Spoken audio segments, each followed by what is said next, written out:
Latvija ir svētīta zeme Baltijas jūras austrumu piekrastē. Skaista daba, labvēlīgs klimats, čakli iedzīvotāji. Valstī dzīvo latvieši, latgalieši, krievi, kā arī daudzas nacionālās minoritātes. Katram no šiem etnosiem ir sava ticība, savas daudzus gadsimtus koptas tradīcijas un bagāta kultūra.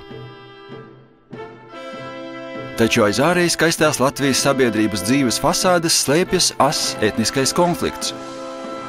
Tā iemesls ir mūsdienu valdošās elites politika, jo šī elite ir izveidojusi etnisko hierarhiju, kuras virsotnē atrodas latviešu birokrātija, bet zemākos sociālās piramīdas līmeņus ieņem citautieši. Attiecībā uz viņiem varas elite īsteno asimilācijas politiku, veidojot šīs elites vārdiem runājot latvisku Latviju.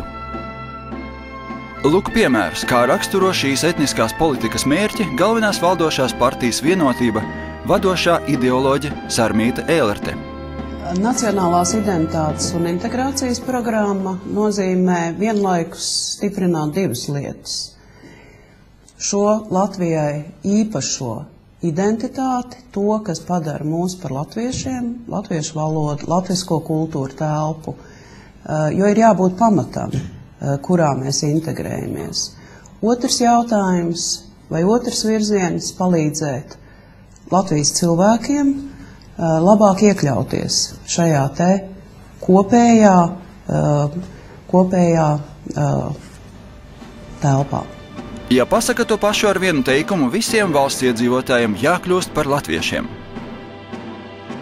Kādi ir priekšnosacījumi tam, lai rastos etniski tīras sabiedrības izveides politika, un ar ko šāda politika var beigties? Lai sameklētu atbildes uz šiem jautājumiem, pievērsīsimies vispār zināmajiem vēsturiskiem faktiem, taču centīsimies interpretēt tos objektīvi, nevis tā, kā to dara mūsu valsts etnokrātiskā režīma ideiskie aizstāvi.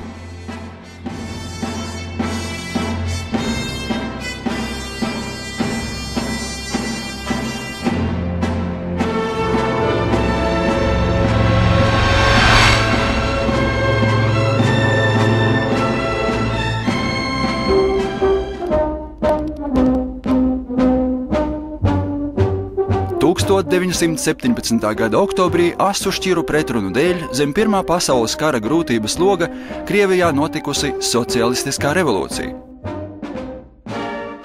Darba ļaudis boļševiku vadībā vardarbīgi atņēmuši varu valdošai mužniecībai un tikko sākušai uzņemt spēkus buržuazijai. Darba ļaudis nodibināja savu varu arī vācu karaspēka neokupētajās tagadējās Vidzemes un Viķepskas guberņas teritorijās. Pēc boļševiku iniciatīvas un ar latviešu sarkano strēlnieku vienību atbalstu šeit notika vēlēšanas un tika izveidots Iskolats – Latvijas strādnieku, kareivju un bezzemnieku deputātu padomes izpildkomiteja. Par valdības priekšsēdētāju tika ievēlēts latviešu boļševiks Fricis Roziņš, pazīstams arī kā Roziņš Āzis. Tiek izveidots valsts vadības un vietējās vadības aparāts. 1917. gada 24. decembrī Valkā šī padome pieņēma pašnoteikšanās deklarāciju un izsludināja Iskolata republikas dibināšanu. Kā jau pienākās katrai jaunai valstī, tika apstiprināts arī karogs, kas bija sarkanbalts-sarkans, kā iepriekš izmantotais latviešu nacionālais karogs, taču ar sarkanu zvaigzni uz baltās svītras. Deputātu pieņemtā Iskolata ģērbona izskats arī liecināja par to, ka vara republikā būs darba ļaužu rokās. Tā tika izveidota Pirmā Latvijas republika. Tā bija socialistiskā pēc savas sociāli ekonomiskās būtības, jo tajā tika plānots likvidēt lielmēroga privātu īpašumus. Etniskajā ziņā boļševiki ir bijuši internacionalisti un piešķiruši visām tautām vienlīdzīgas tiesības. Pirmkārt, tas ir bijušas tiesības brīvi lietot dzimto valodu – latviešu, latgaliešu vai krievu, jo šo teritoriju izsenis apdzīvojušas daudzas tautības. Война показала, что капитализм погиб. Ему на смену идет новый порядок. Старое слово социализм опозорили изменники социализма. Iskolata valdība bija vērsusies uz Maskavu ar lūgumu pievienot latviešu atbrīvotajām Vidzemes teritorijām tos Viķepskas guberņas apriņķus, kuros dzīvojuši latgalieši.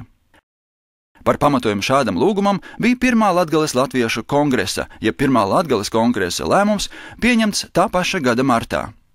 Boļševiku valdība Maskavā atļāva apvienot šīs teritorijas. Starp citu, mūsdienās reti, kurais pievērš uzmanību tam, ka tieši boļševiki iztenojuši lēmumu apvienot Kurzemi un Vidzemi ar Latgali. 1918. gada februāra beigās vācieši, izmantojot revolūciju un ar to saistītās jukas Krievijā, sākuši uzbrukumu Austrumu frontē un ieņēmuši visu izkolāta kontrolēto teritoriju. Roziņa valdība kopā ar tai pakļautajiem latviešu sarkano strelnieku vienībām atkāpusies uz kaimiņu Lielkrievijas guberņām.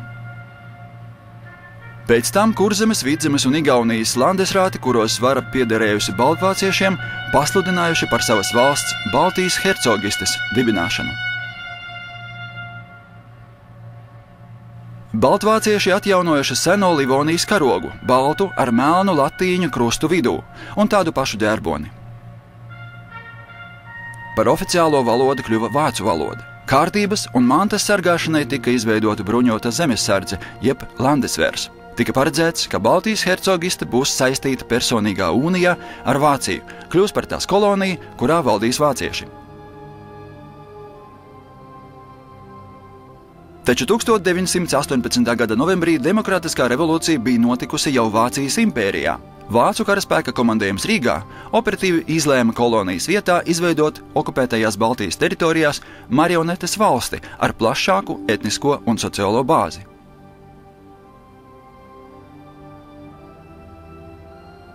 Par savu interešu pārstāvi vācieši izvēlējušies agronomu Kārli Ulmani. Nelielas latviešu pilsoniski buržāzisko politiķu grupas priekšgalā, kas devējusi sevi par Tautas padomi, viņš aktīvi centās tikt pie varas. 1918. gada 18. novembrī Tautas padomi pasludināja jaunās republikas dibināšanu un iecēla tās pagaidu valdību. Ulmanis kļuva par jaunās valdības priekšsēdētāju. Par Tautas padomes politiķu nozīmīgumu labi liecina tas fakts, ka Latvijas neatkarības deklarāciju viņiem sagatavojas Vācijas ģenerālpilnvarotais Baltijas zemēs Augusts Vinniks. Tā laika kinokadri saglabājuši mums šādu svarīgu liecību. Uz otrās Krievu teātra ēkas, kurā Tautas padome proklamēja neatkarību, blakus latviešu sarkano strelnieku sarkanbaltsarkanajam karogam plīvo arī Baltijas hercogistes karogs. Simboliskajā ziņā tas nozīmē, ka pagaidu valdība nemaz nebija uzskatījusi savas darbības sākumu par Baltijas hercogistes pastāvēšanas beigām un rīkojusies hercogistes tiesiskajā vidē. Ulmanis un viņa atbalstītāji plānojuši dibināt Latvijā buržuāzisko kārtību, tāpēc viņus var nosaukt par baltajiem latviešiem. Tā kā baltie latvieši zinājuši, ka darba ļaudis neatbalstīs viņu ieceres, valsts pārstāvniecības institūcijas vēlēšanas tika atliktas uz nenoteiktu laiku. Tieši par šo apstākli raksta ASV misijas vadītājs Baltijā Solberts. Tagadējā Latvijas valdība de facto ir ārkārtīgi vāja un nepārstāv latviešu tautu. Tā nekavējoties tiktu gāsta, ja notiktu tautas vēlēšanās. Tā ir partiju vadoņa veidotā viltvāržu valdība. Vācieši bija vienīgie, kas atbalstīja pagaidu valdību. Augusts Vinniks piešķīra Ulmanim 1,5 miljonu vācu marku vadības aparātu uzturēšanai un pāri 2 miljoniem bruņoto spēku uzturēšanai. Šo bruņoto spēku pamatu veidojušās landesvēra daļas. Protams, tiesības rīkoties ar karaspēku paturēja Vinniks. Par bruņoto spēku komandieru viņš iecēla Vācijas impērijas armijas majoru Alfrēdu Flečeru. Parastie latvieši negribējuši dienēt buržuāzijas valdības bruņotajos spēkos, tāpēc vajadzēja izsludināt algotņu uzņemšanu Vācijā. Par uzticīgu kalpošanu mēneša laikā Ulmanis solījis vācu algotņiem Latvijas pilsonību un nelielus gruntsgabalus. Balto latviešu valdība noturējusies Rīgā tikai 1 mēnesi, un par šo laiku neko patstāvīgi nebija paveikusi. Ņemot vērā visus šos apstākļus, diez vai varētu uzskatīt vāciešu pilnībā kontrolētās pagaidu valdības izveidošanu 1918. gada novembrī par jaunās Latvijas valsts sākumu. Uzreiz pēc novembra revolūcijas un Vācijas izstāšanās no kara Krievijas bolševiku valdība sākusi atdabūt vācu okupētās nomaļu teritorijas. Šā uzdevuma risināšanu Latvijā bolševiki uzdeva latviešu sarkanajiem strelniekiem. 1918. gada novembra beigās viņu vienības sāka uzbrukumu Rīgai un pēc mēneša ieņēma pilsētu. Vāciešus bolševiki bija atstūmuši līdz jūrai, līdz pašai Liepājas ostai. Kopā ar vāciešiem uz šo piejūras pilsētu ar kuģi Saratova bēga arī Kārļa Ulmaņa valdība.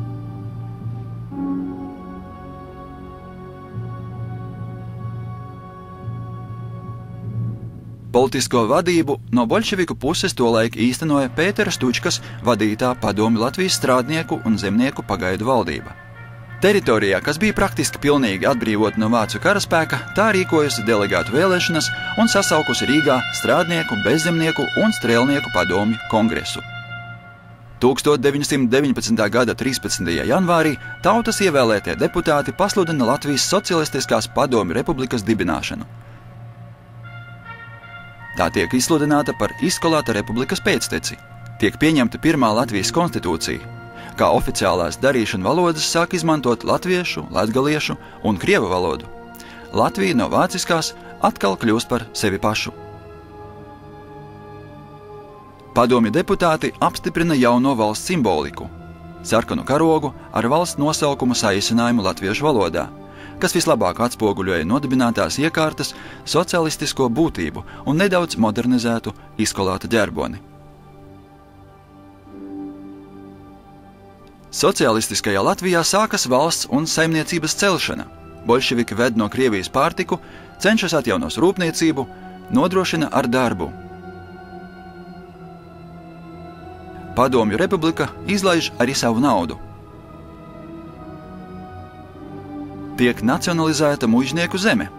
Tiesa, tā netiek sadalīta starp zemniekiem, tā vietā tiek organizētas sabiedriskas saimniecības, kas lielā mērā grauj zemnieku uzticību jaunai varai. Viņu cerējuši dabūt kādu zemes gabaliņu. Toties bolševiki ir pirmie, kas dibina universitāti, latviešu teātri, Nacionālo biblioteku. Ulmanis ar saviem dombiedriem Liepājā par to laiku pārorientējies uz jaunu un stiprāku saimnieku. Tā ir Lielbritānija. Vācu karaspēka komandējumam tā nebūtu nav paticis, un pagaidu valdība bijusi spiesta slēpties no tā dusmām uz tā paša kuģa Saratova aiz angļu karakuģu lielgabalu aizsega. Rezultātā vācieši iecēla citu pagaidu valdību ar daudz paklausīgāku personu – latviešu mācītāju Andrievu Niedru priekšgalā. Niedra dod vāciešiem svētību sākt uzbrukumu Rīgai. Izmantojot pa jūru transportētus papildspēkus, vāciešiem izdodas panākt trīskāršu pārsvaru par sarkano latviešu strēlnieku spēkiem. Ģenerāļa Rīdigera von der Goltza vadībā vācu vienības sāk uzbrukumu Rīgai. Vāciešu pusē karo arī neliela balto latviešu vienība, kuras komandieris ir pulkvedis Oskars Kalpaks. Taču martā notiek vācu un balto latviešu vienību sadursme, kuras gaitā Kalpaks un daļa viņa virsnieku iet bojā. Gandrīz atkārtojās 1918. gada decembra beigu notikumi, kad landesvērieši nošāva 2 latviešu rotu karavīrus par viņu atteikšanos karot pret bolševikiem. Ņemot vērā šo faktu, aplūkot Kalpaka vienības kara darbību kā Ulmaņa komandas atbalsta demonstrējumu, kļūst visai problemātiski. Jo pagaidu valdību, zem kuras karoga karojuši baltie latvieši, tolaik vadīja vāciešu uzticīgais kalps Andrievs Niedra. 1919. gada maijā Pētera Stučkas karaspēks, kura lielākoties ir sarkanie latvieši, atkāpjas no Landesvēra triecieniem no Padomju republikas galvaspilsētas uz Latgali.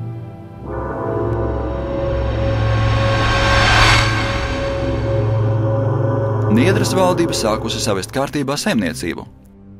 Starp citu, okupācijas vācu marku vietā tā organizējusi savas naudas izlaišanu. Tie bija Latvijas rubļi. Zīmīgi, ka uzraksti uz banknotēm bija vācu, krievu un latviešu valodās. Pēc Rīgas atbrīvošanas vācieši devušies ieņemt Vidzemes teritoriju, kas palikusi bez sarkanarmiešu aizsardzības un ko jau sākuši izlaupīt balto igauņu daļas. Taču šeit vācu karaspēku sakauj igauņu baltgvardi, kuru aizmugurē ir Anglija. Cīņās piedalījušies arī balto igauņu mobilizētie latvieši. Par savu palīdzību karā igauņi pēc tam paņem sev daļu strīdus teritoriju Valgas apkārtnē un Rīgas jūras līča salas. Vācu karaspēka sagrāve pie Cēsīm ļauj Londonai atkal iecelt Ulmani pagaidu valdības priekšsēdētāja postenī. Piekāpīgais latviešu agronoms ir iepaticies Angļiem. Tomēr Angļi neuzticējās Ulmanim līdz galam un iecēla savu uzraugu, ģenerāli Gofu. Tas saliek visos posteņos savus cilvēkus. Piemēram, par Rīgas gubernatoru kļūst pulkvedis Talents. Tā paša gada rudenī pagaidu valdībai jāpiedzīvo vēl viens trieciens no vāciešu puses, jo viņi nesaņēma solīto pilsonību un gruntsgabalus. Tagad vācieši darbojās Rietumkrievijas armijas izveidu pasludinājušā krievu pulkveža Bermonta Avalova paspārnē. Apvienotās vāciešu un krievu baltgvardu vienības ieņem Pārdaugavu. Rīgu izdodas noturēt vienīgi pateicoties igauņu baltgvardu vienību atbalstam, kā arī angļu un franču kuģu eskadras lielgabalu viesuļuguns dēļ. Cīņās pie Rīgas parādās pirmās latviešu brīvprātīgo vienības, kuras iestājās arī skolnieki un studenti. Taču viņi piedalās cīņās ne jau aiz mīlestības pret Ulmani un viņa buržuāzisko apkārtni, bet tāpēc, ka nevēlās vācu okupācijas, laupīšanu un slepkavību atkārtošanos. Šajā laikā Ulmanis vienojās ar boļševikiem par pamieru. Tas ļāva padomu Krievijai nosūtīt sarkano latviešu strelnieku spēkus no Vidzemes frontes uz Krievijas dienvidiem, cīņai pret baltgvardiem.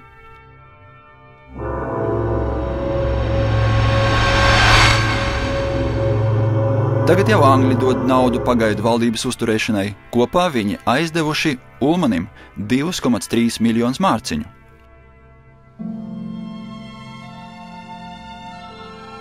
Angļi samierina agronomu ar baltvācu vadību, palīdz nosūtīt Landesvera daļas uz Latgali, lai atbrīvotu to no boļševikiem.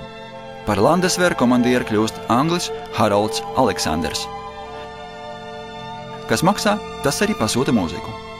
Angļi nosūta palīgā Landesvera vienībām Latgalē arī poļu un lietuviešu pulkus. Pretī lietuvieši vēlāk saņems no Ulmaņa daļu strīdus teritoriju pierobežā. Poļi par savu palīdzību nesaņems neko, un pēc tam kādu 11 gadu garumā būs apvainojušies uz Latviju. Zem pretinieka pārspēka spiediena latviešu sarkano strelnieku vienības atkāpjas uz boļševiku Krieviju. 1920. gada 13. janvārī Pētera Stučkas valdība izsludina pašlikvidāciju. Pirmās Latvijas Republikas vēsture ar šo ir beigusies.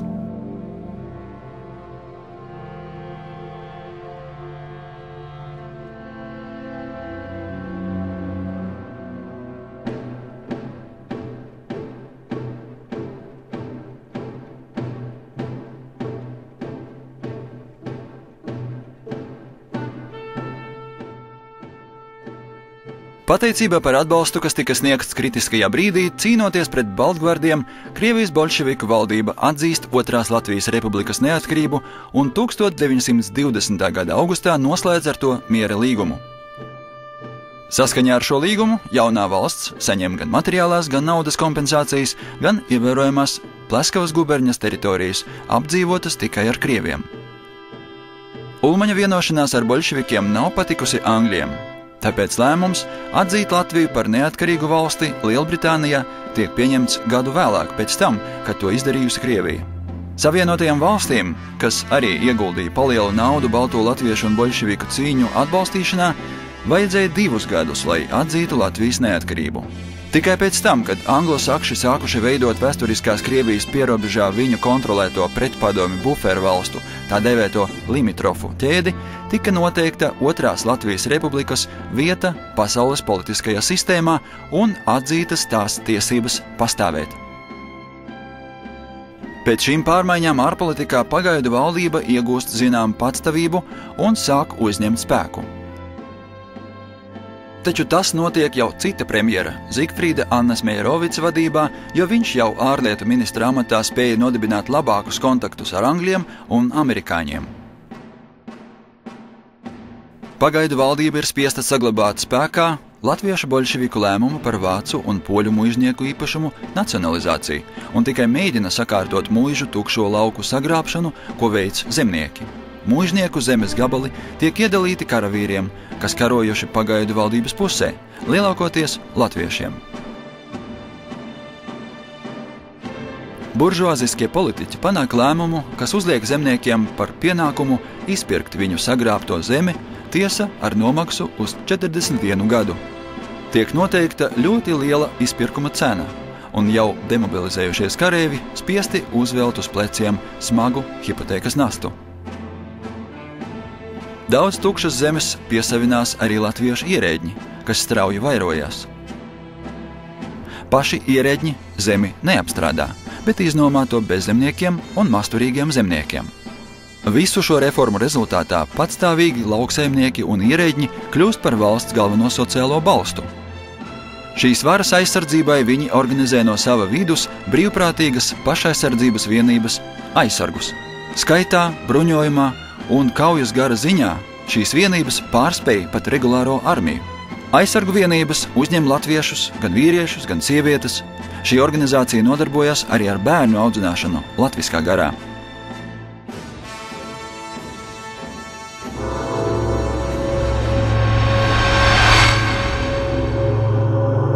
Vācu brīvprātīgie Ulmaņa solīto zemi tā arī neiegūst, tāpat kā pilsoņa tiesības. Paralēli muižnieku zemes sadalīšanai valdošā elite arvien aktīvāk noskaņo latviešu tautu pret vāciešiem un poļiem. Pateicoties zemes reformai, iedzīvotāji vairāk uzticās pagaidu valdībai. Reforma arī ļauj uzsākt nodokļu un izpirkuma maksājumu iekasēšanu. Ja agrāk, kā liecina dokumenti, lielākā ienākumu daļa nāca no vāciešiem, tagad valstī rodas savi finanšu resursi, ko tā sāk tērēt ierēdņu, policijas, armijas, to pašu aizsargu uzturēšanai. Valdība sakārto naudas apriti. 1922. gadā tiek atvērta Latvijas banka, kas apmaina jau devalvējušos Latvijas rubļus, ko lielā daudzumā izlaidusi Niedras valdība pret latiem, kas tiek piesaistīti zeltam. Atvērtas arī vairākas komercbankas tautsaimniecības finansēšanai. Šo svarīgo ekonomisko pārmaiņu rezultātā pagaidu valdībai rodas iespēja padarīt savu varu par leģitīmu. Tā beidzot rīko tautas pārstāvju ievēlēšanu Satversmes sapulcē, kurai tiek piešķirtas tiesības noteikt valsts topošo politisko iekārtu. Par Satversmes sapulces priekšsēdētāju ievēl Jāni Čaksti, cilvēku, par kuru nav zināms, ka viņš būtu cieši sadarbojies ar vācu un angļu okupantiem. 1920. gada 27. maijā Satversmes sapulce pieņem deklarāciju par Latvijas valsti. No šā brīža ir pamats runāt par otro Latvijas republiku de jure. Šo dienu arī vajadzētu atzīmēt kā buržuāziskā valstiskuma dzimšanas dienu. Taču mūsdienu varai labpatīk izskatīt, ka tās vēsture sākas nevis ar leģitīmi ievēlēto Satversmes sapulce, bet ar Kārļa Ulmaņa pagaidu valdību, ko pilnībā kontrolēja vācieši. Tas tāpēc, ka ir vēlēšanās ignorēt pirmās Latvijas republikas, Latvijas Socialistiskās padomju republikas pastāvēšanu tautas vēsturē. Jo šī republika bija Latvijas darbaļaužu veikums, un pašlaik valdošajai birokrātijai nav nekāda sakara ar darbaļaudīm, tai skaitā latviešiem. Turklāt tieši padomju Latvijas ietvaros pirmo reizi tika apvienotas Vidzeme, Kurzeme un Latgale, par ko tika ierakstīts Latviešu boļševiku konstitūcijas 1. pantā. Šī konstitūcija pieņemta 1919. gada 15. janvārī. Atzīt to, kā ar faktu, ka boļševiki piešķīra latgaliešiem tiesības lietot to dzimto valodu kā oficiālo. Mūsdienu valdošā elite arī nevēlas. 1922. gada 15. februārī Satversmes sapulce pieņem Satversmi, kurā tiek ierakstīts, ka Latvijas valsts suverēnā vara pieder Latvijas tautai. Saskaņā ar 2. pamatlikumu valsts vēsturē visām sociālajām un etniskajām grupām tiek piešķirtas vienlīdzīgas tiesības. Latvieši, latgalieši, krievi, vācieši, poļi, ebreji iegūst iespēju saglabāt savu identitāti, mācīties dzimtajā valodā, izdot savu presi, dibināt nacionālās organizācijas, kas pārstāvētu viņu intereses. Latgaliešiem agrāk apsolītu Latgales autonomiju Satversmes sapulce neapstiprina.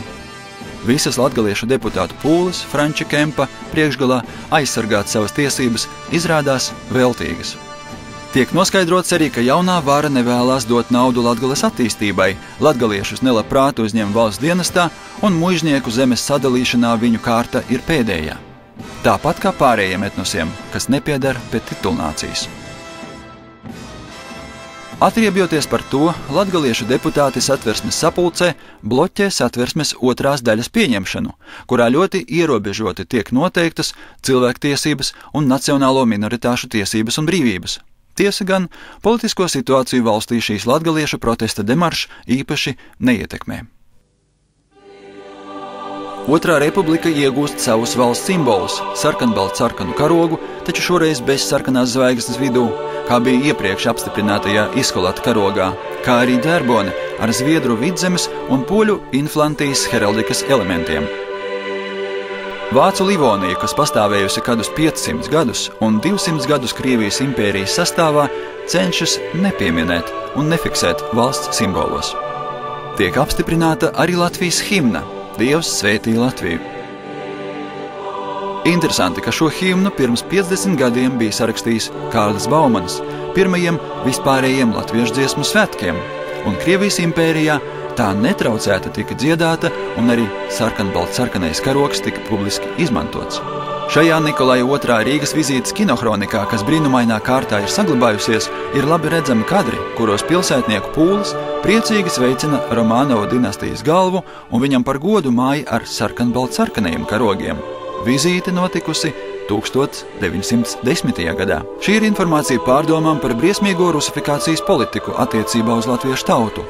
Šo politiku saskaņā ar mūsdienu valdošās elites apgalvojumiem īstenojuši Krievijas imperatori.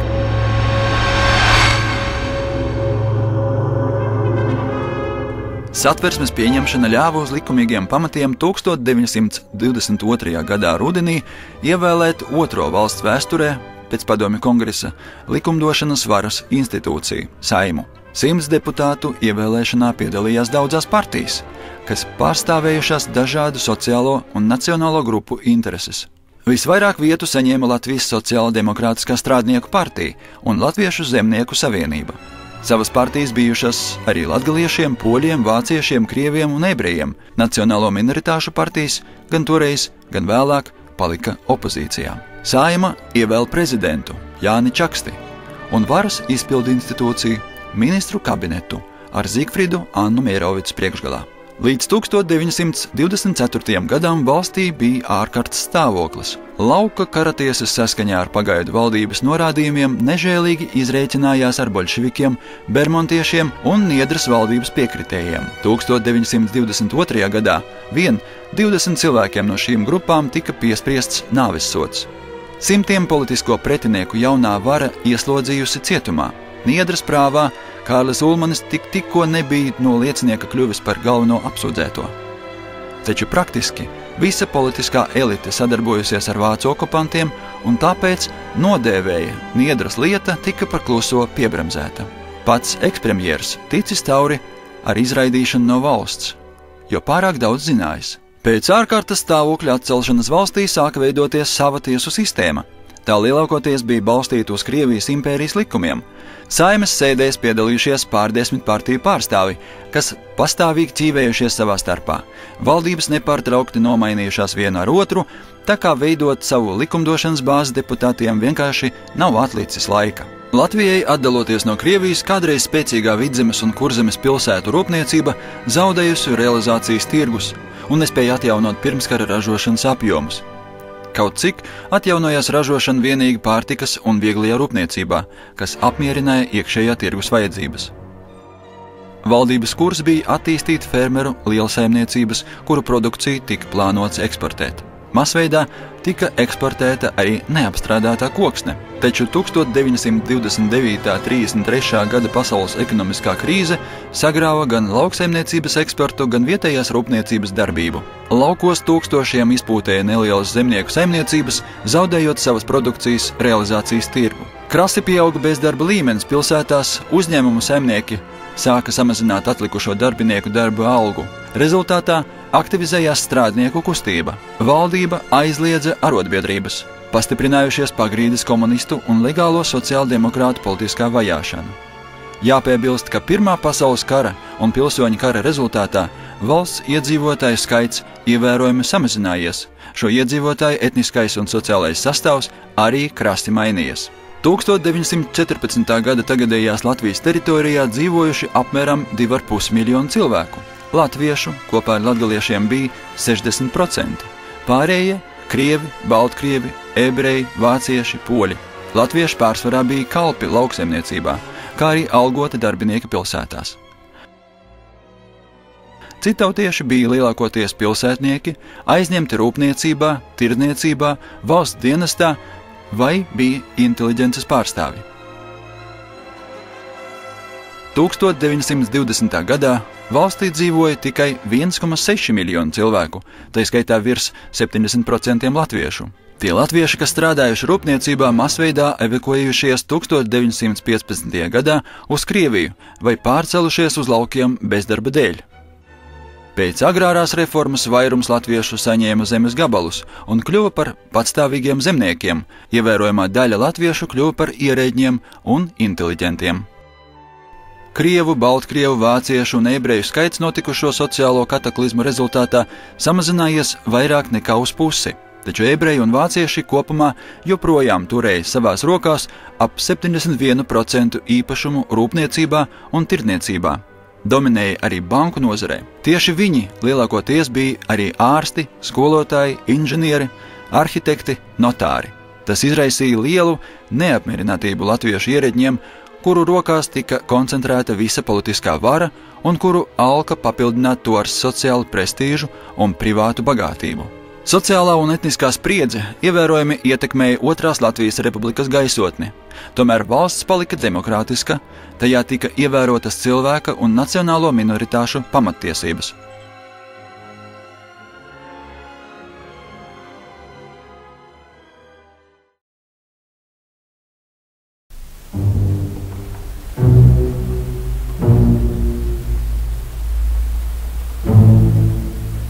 Otrā Latvijas Republika pastāvējusi ļoti neilgu laiku.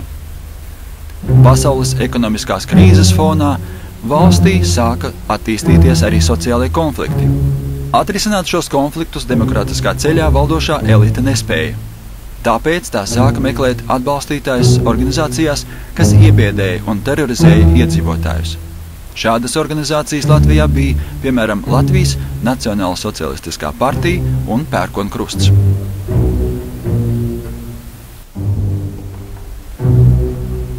Pērkonkrusta vadītājs Gustavs Celmiņš tieši pateica, ka viņa organizācijas mērķis ir izveidot latvisku Latviju, kurā nebūs nekādu citautiešu.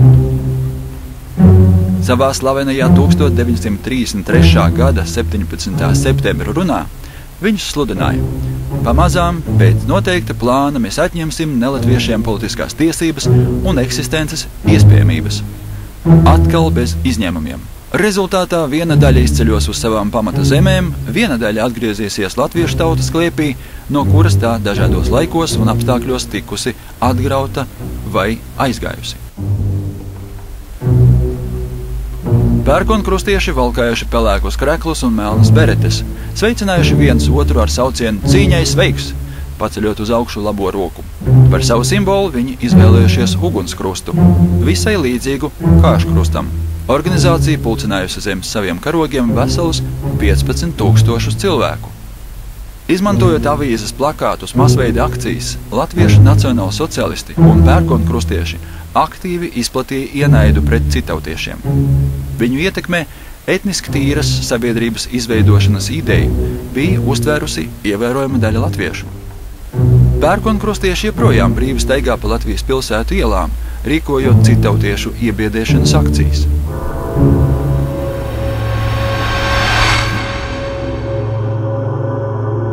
Uzticams varas atbalsts joprojām palika aizsargu organizācija, kuras biedri tika audzināti spēcīga latviešu nacionalisma garā. Tajā bija līdz 60 000 biedru. Taču latviešu nacistu un militarizēto nacionalistisko organizāciju pūles izrādās nepietiekamas, lai savaldītu strādnieku streiku kustību, kas arvien pieņemas spēkā. Tāpēc 1934. gada 15. maijā latviešu valdošajā elitē dominējošā birokrātija izdara valsts apvērsumu, likvidējot Demokrātisko republiku. Apvērsumu veids aizsargi, kurus ierēģi piebarojuši jau sen. Viņiem palīgā nāk armija. Viens no galvenajiem sazvērniekiem ir aizsardzības ministrs Balodis. Visa politiskā vara valstī pāriet ministru prezidenta Kārļa Ulmaņa rokās.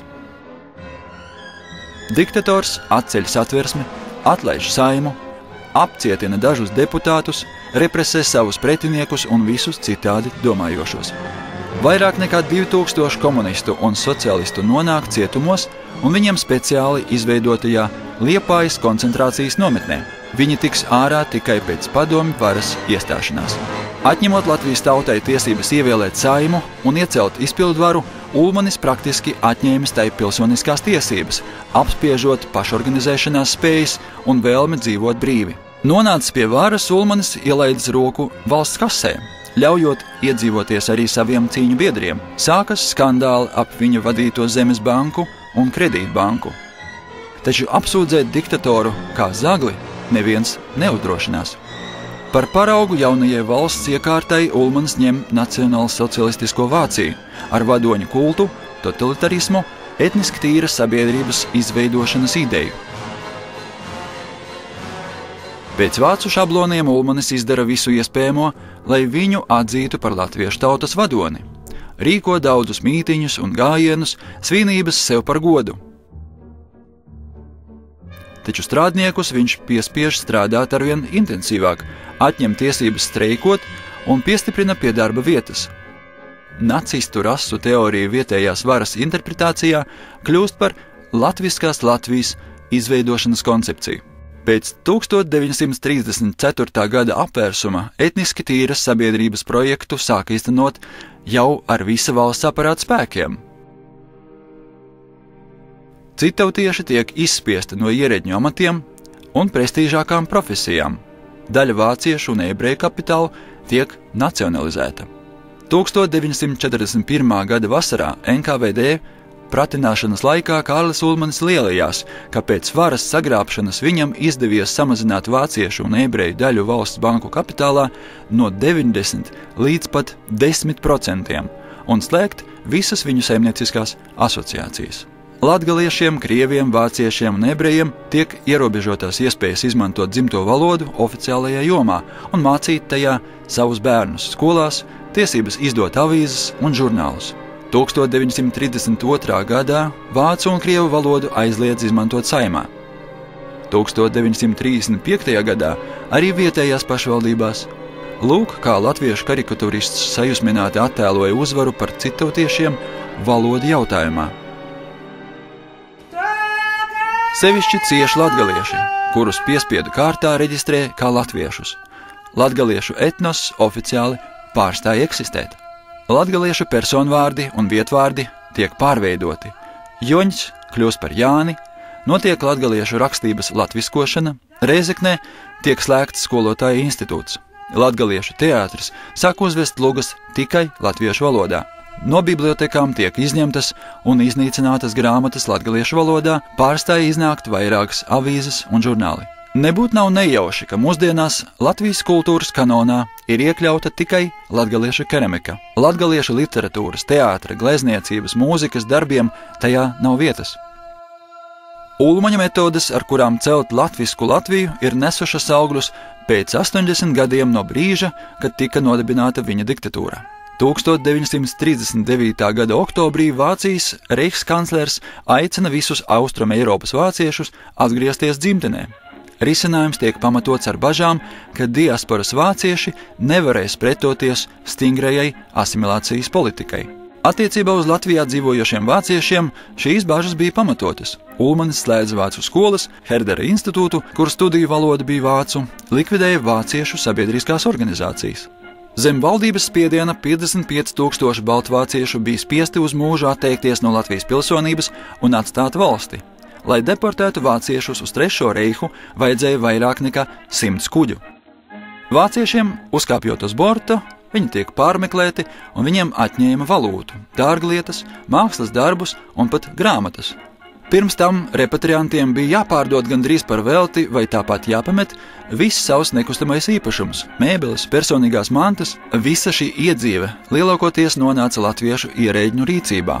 Valdošajai elitei, it īpaši ierēģņiem, kuri bija tuvāk vadonim, šāds latviskās Latvijas celšanas veids ļoti paticis.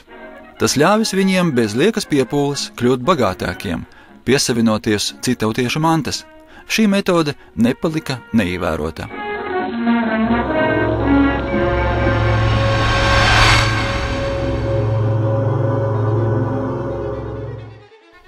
Autoritārisms ārkārtīgi pavājinājis Latvijas valsti.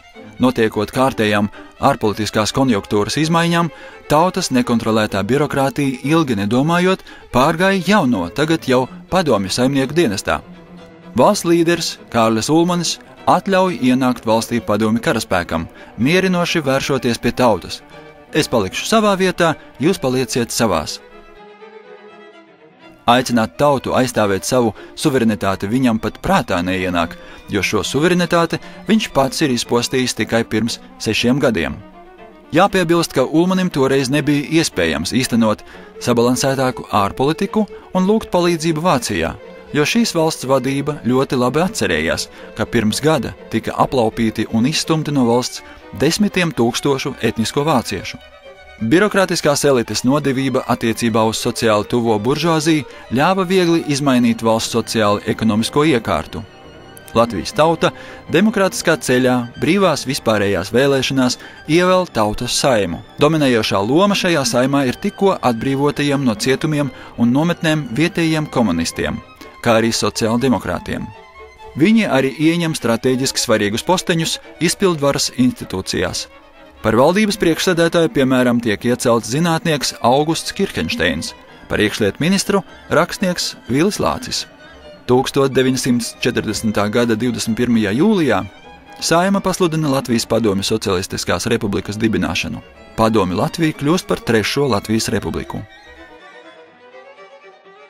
Tiek apstiprināta jaunā valsts simbolika, sarkans karogs ar valsts nosaukumu saīsinājumu latviešu valodā un darbaļaužu varas simboliem, analoģiskā satura ģerbonis.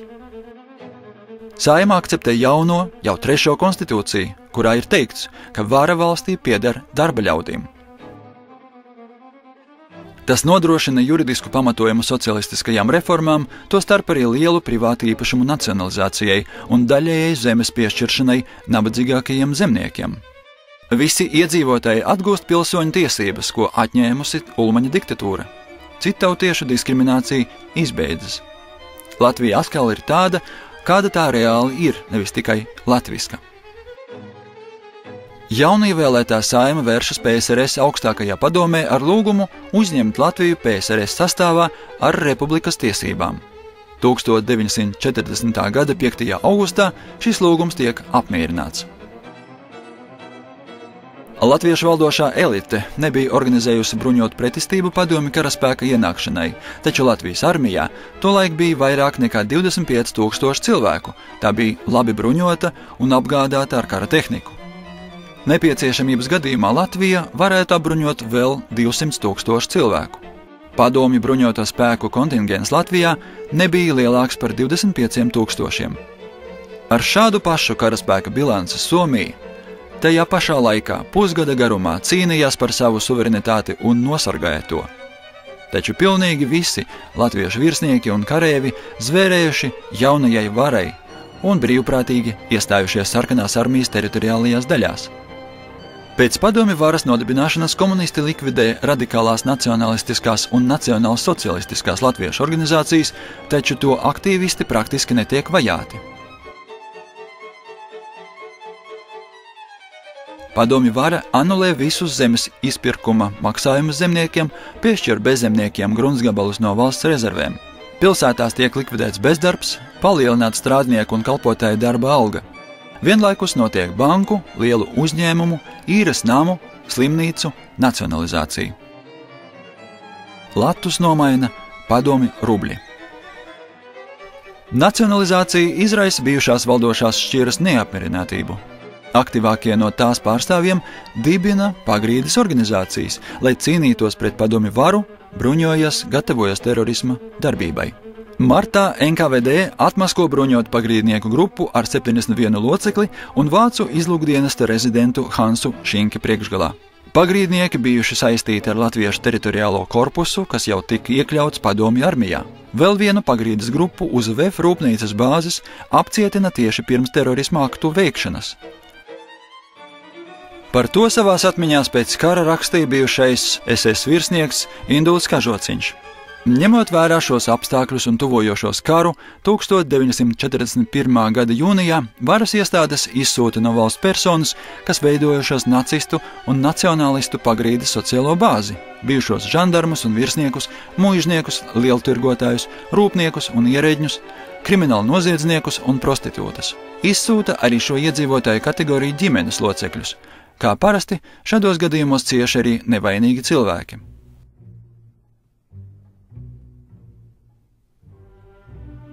Padomju valdības rīkotā deportācija nepavisam nebija humāna, taču pilnībā atbilda tā laika garam.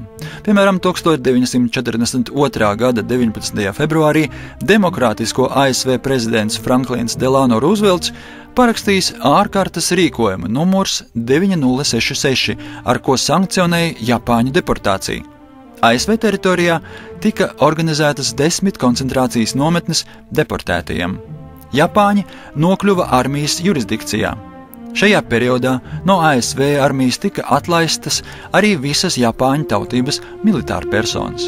Lai savāktu mantas ceļam, tika atvēlētas tikai 4 dienas, un lielākā mantu daļa tika pamesta vai pārdota par niecīgām summām. Pavisam tika deportēti vairāk nekā 120 000 etnisko japāņu, tā skaitā bērni, sievietes un sirmgalvi. Ģimenes locekļi tika šķirti viens no otra. Pēc kara daudzi japāņi tika deportēti uz Japānu, neraugoties uz to, ka nekad tur nav dzīvojuši.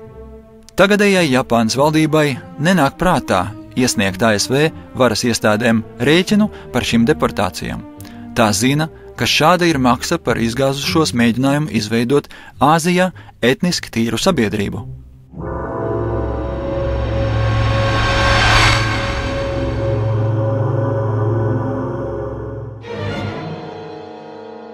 1941. gada 22. jūnijā Vācija un tās satelītu valstis uzbruk PSRS.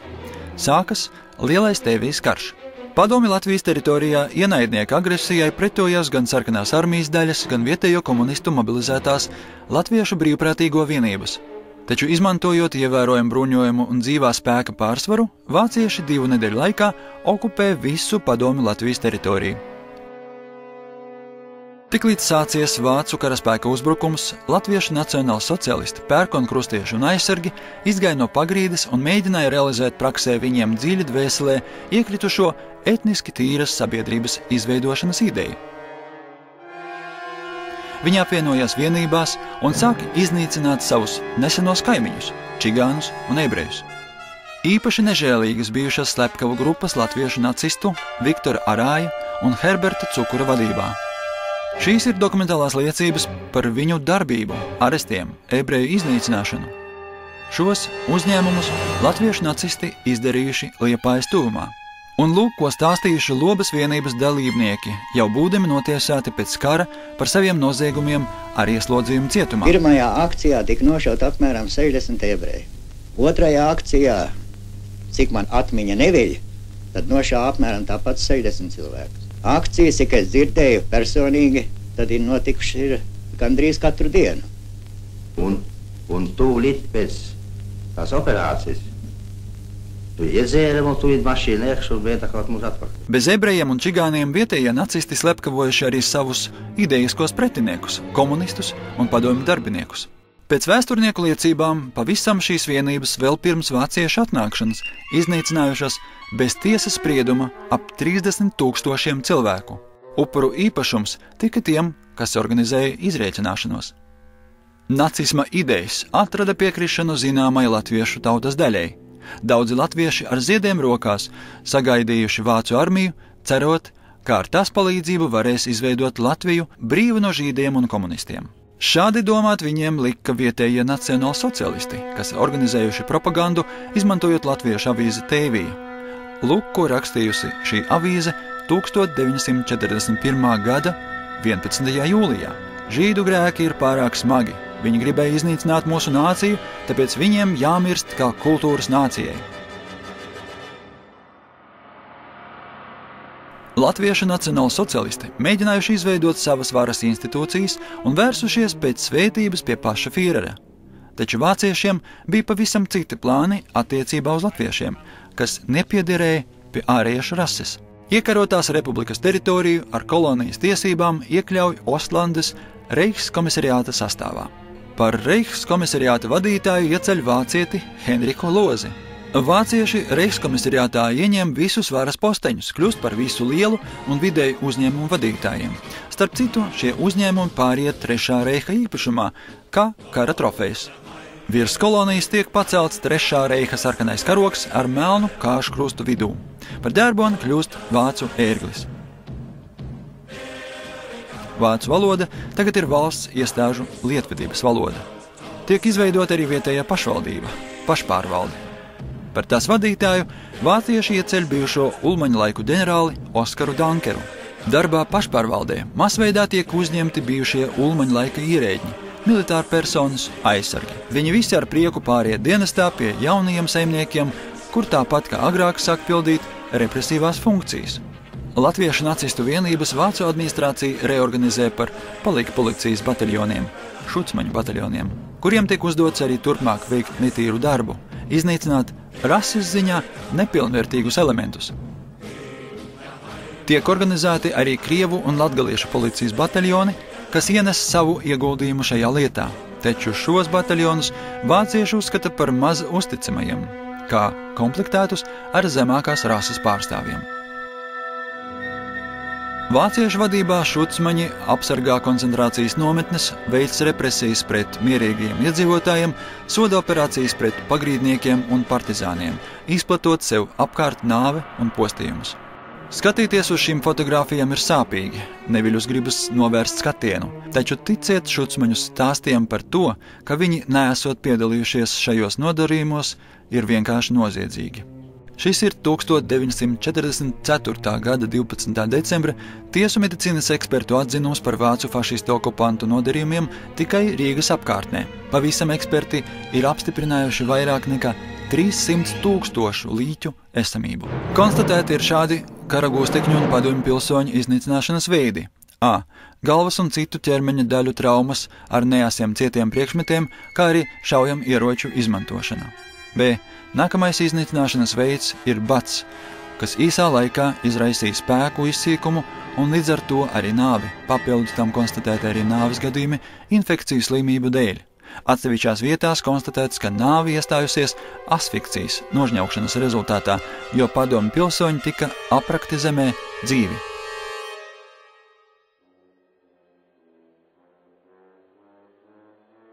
Etniski tīru sabiedrību latviešu nacisti veido ne tikai savas bijušās republikas teritorijā, bet arī ārpus tās robežām. Par 280. policijas bataljonu darbību stāsta tās dalībnieks Jānis Zariņš.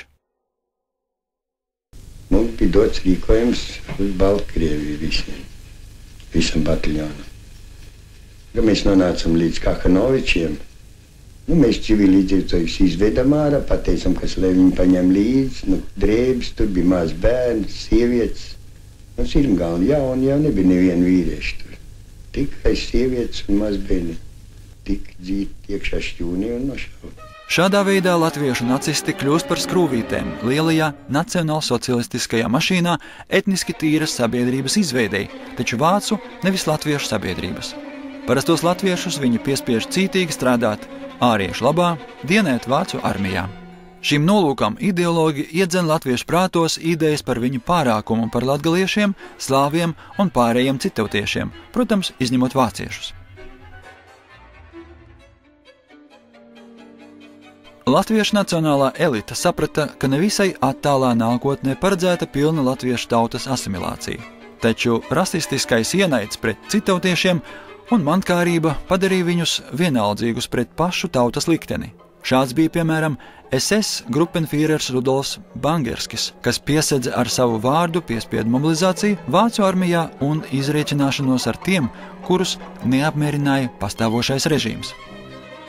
Bijušais Latvijas armijas virspavēlnieka aģutants Štandartenführers Valdemārs Vejs un viņam līdzīgie paši veda latviešus uz upurēšanu 1000 kilometru garā ceļā prom no mājām. Viņi visi pēc tam apgalvoja, ka esot kalpojuši Latvijas interesēm, taču uzticības zvērestu tomēr deva Hitleram, un tieši šo zvērestu ievēroja. Ne jau visa latviešu tauta kara laikā pieņēma nacionālsocialisma idejas kā neapšaubāmu patiesību. Latgalē vietējie komunisti organizēja plašu partizānu kustību. Vispilgtākās personas partizānu vidū bija Otomārs Oškalns un Vilis Samsons. Partizānu vienības bija vairāki simti karotāju – latviešu, latgaliešu, vietējo krievu, baltkrievu, ebreju.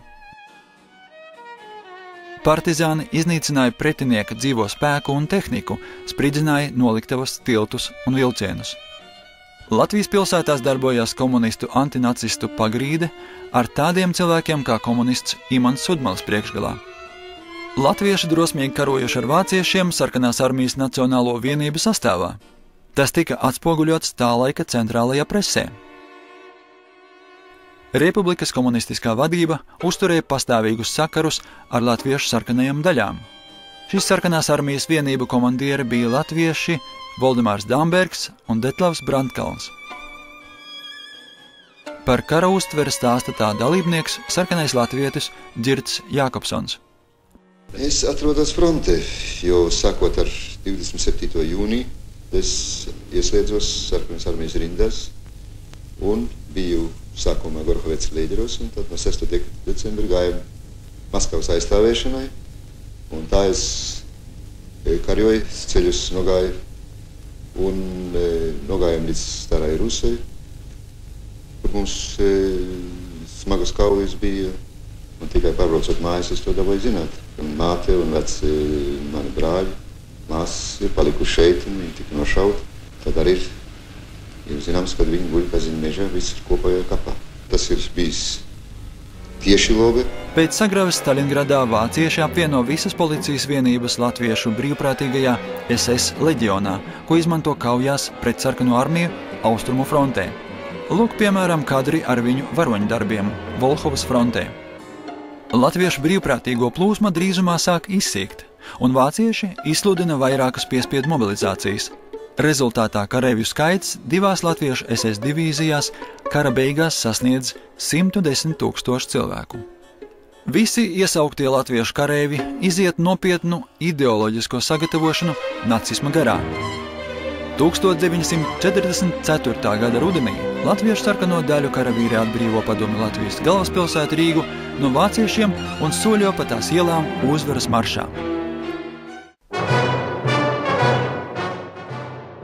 Latviešu komunisti atjauno valstī padomju varu, notiek Latvijas PSR augstākās padomes vēlēšanas, par valdības priekšsēdētāju ieceļ Vili Lāci. Sākas kara izpostītās tautsaimniecības atjaunošana. Kurzemē sarkanais latviešu strelnieku korpus izrāda sīvu pretestību 19. latviešu Waffen-SS divīzijai. Šeit karš turpinās līdz uzvarai 1945. gada 9. maijam. Kurzemes katlā sagūstītos 19. latviešu SS divīzijas leģionārus pārbauda un lielāko daļu ierindas kareivju laiž mājās. Notiesātie kara noziedznieki dodas cietumā vai izsūtījumā. Notiek šucmaņu un aizsargu paraugprāvas. Tiesāšanās gaitā tiek noskaidrotas šaušalīgas lietas par viņu izdarītajiem noziegumiem. Tiek tiesāta arī Ostlandes augstākā vadība, piespriežot visiem tās locekļiem nāves sodu, kas tiek publiski izpildīts.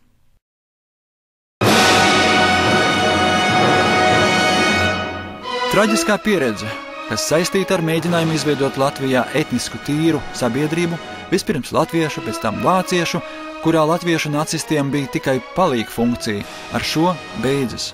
Šī pieredze prasīja upurēt simtiem tūkstošu cilvēku dzīves, tai skaitā arī latviešu.